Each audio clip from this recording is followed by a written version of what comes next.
আরে দোস্ত জানিস, আমার বউকে যদি কোনো কথা বলি তাহলে পেটের মধ্যে থাকেই না, পেট ফুলে একেবারে বাস্ত সবকিছু সবাইকে বলে দেয়, যাই হয় তাই সবকিছু বলে দেয়। খুব চিন্তার মধ্যে পড়ে গেছে রে। তাই নাকি রে? তাহলে তো খুব বড় সমস্যা।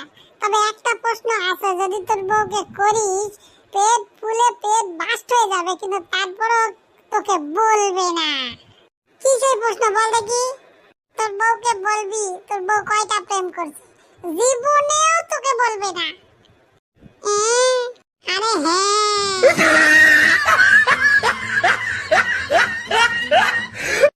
হ্যাঁ বন্ধু, এই কথাটা কি সত্যি নাকি?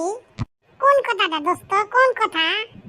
আরে ওই ঈশ্বরচন্দ্র বিদ্যাসাগর নাকি ল্যাম্প পোস্টের বাতিতে পড়াশোনা করতো, আমিও তো তাই জানি।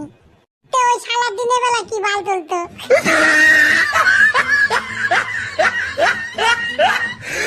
কি রে দোস্ত, তোর পায়ের জুতাতে দেখলাম অনেকগুলো সেলাই দেওয়া। হয় রে দোস্ত, এখন পর্যন্ত 7 বার সেলাই দিয়েছি, আর ওই 5 বার দিব।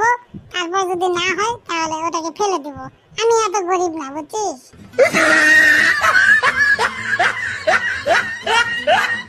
দোস্ত মনটা খুব খারাপ। বাবাকে বলেছিলাম আজকে স্কুলে অনুষ্ঠানে আমি বাবার মোটরসাইকেলটা নিয়ে একটু যাওয়ার চাইছিলাম।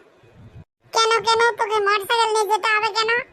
আরে অনুষ্ঠানে ছুরিগুলা থাকবে না, ওই জন্য মনে করেছিলাম যে 2 লাখ টাকার গাড়িতে গেলে একটু সবাই আমাকে দেখবে।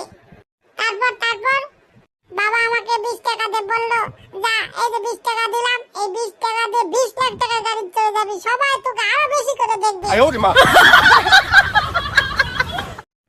দোস্ত তোর বাসায় কি ডিম আছে? ডিম? আরে ডিম কি করবি, আছে কিনা বল?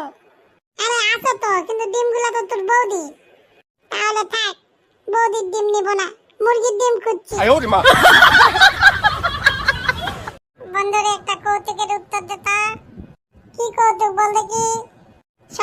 সরাত 3 তাল পোলা গড়াত, তোরা 2 বাপ বেটা, মোরা 2 বাপ বেটা, তাল নিমু গোটা।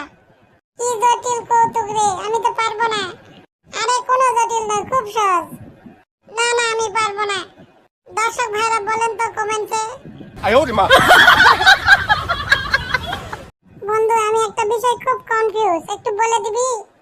কোন বিষয়টাতে কনফিউজ বল দেখি? মানুষের কি নাই? মানুষের তো সবই আছে, কি আবার নাই? না একটা জিনিস নাই, সেটা কি বল? তা তো আমি বলতে পারবো না। দর্শক ভাইরা কমেন্টে বলেন তো মানুষের কি নাই? কিরে বন্ধু, পরীক্ষা কেমন হলো? আরে সে কথা বলিস না, একটা মাত্র উত্তর ভুল হয়েছে। তাহলে কি বাকি সব উত্তর ঠিক হয়েছে?